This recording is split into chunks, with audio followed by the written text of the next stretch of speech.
So where do you think we are now, sort of geopolitically? Is Israel effectively in a state of war now with Iran? And if so, what should the West's response be to that? Well, I think to answer that question, which is a very complex one, I think you have to almost back up to where I think this conversation begins, which is the joint cooperation agreement on nuclear power with Iran that was signed off on in 2012, I believe, because that really kicked into motion the series of events, decisions, funding, and capitulation with the Iranians that have led to the October 7th attack. And now where we find ourselves, where Israel is really fighting for its survival on a multi-front war that's being resourced by Iran and executed by their proxies. Yeah, so, I mean, one of the things which is being talked about now is whether Israel should go after Iran's nuclear facilities. So the three things I heard this morning being discussed on British media was Israel destroys Iran's capability to make a nuclear weapon, should look at this being able to physically by attacking Iran's rocket infrastructure so that it denudes them of their ability to fire missiles at Israel, and also, lastly, look at decapitating the senior leadership, going after the president, carrying out, if you like, targeted assassinations. To get to a point, I suppose, where you then, if you can achieve those three things, you are then saying to the Iranian people, this is your opportunity to achieve regime change on your own now. Just wondering what your views are on that. Well, I obviously believe, and Israel has demonstrated a great capability to take out leadership. Hamas, Hezbollah, Iran, and I think that's an area that they have, over time, demonstrated ability to reach deep into Iran and take out senior leaders. I think that's a clear capability that they've demonstrated, what does that tell the Iranian leadership? It tells them that there are entities in Iran that support Israel's sovereignty. And I think that's a very strategic signal. What they've done in with Hezbollah in Lebanon has been quite remarkable. They've followed that up with kinetic strikes.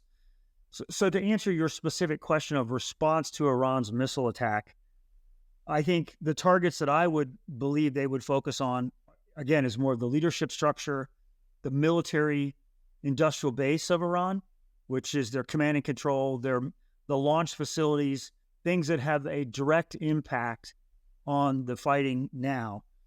The nuclear program is a different conversation, and one that I think is much more complex, partially because I don't know if Israel has the capability to really take out their nuclear program. It's very robust, it's very underground, it's very defended. It would be a very big challenge for them. So my thought is continue the strikes on the targets that represent an immediate threat to the Iranian to the Israelis and to their allies.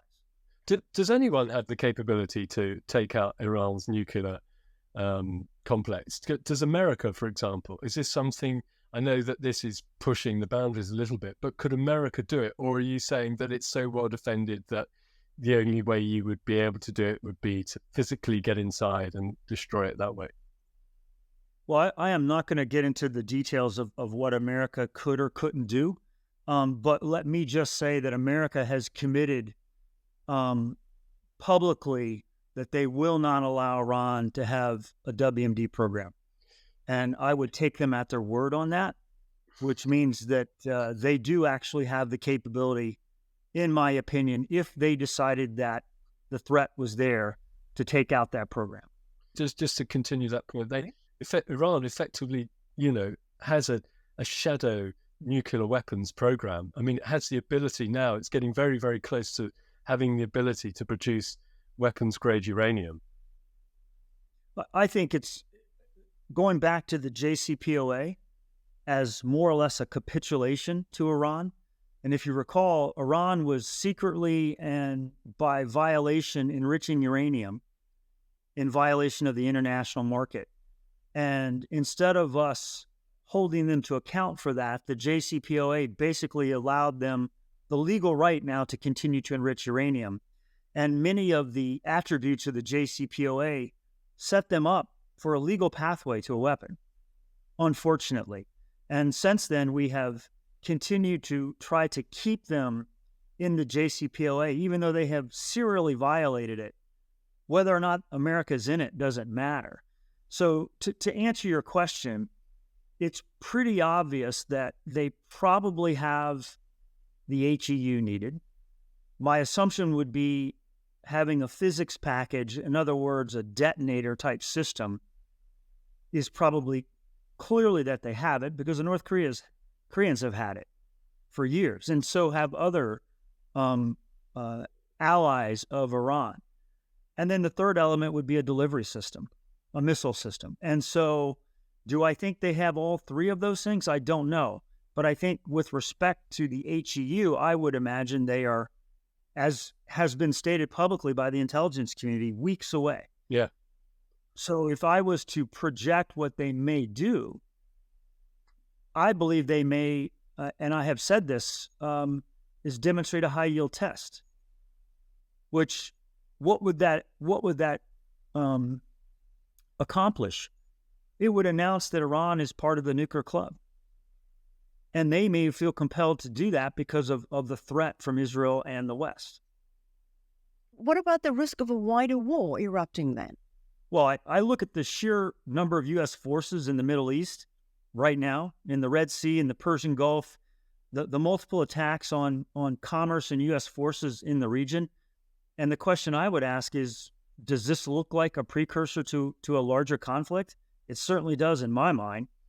You can't put that many forces in the region and have this many rockets and missiles going back and forth without the risk of miscalculation, which I think is something that is very real right now.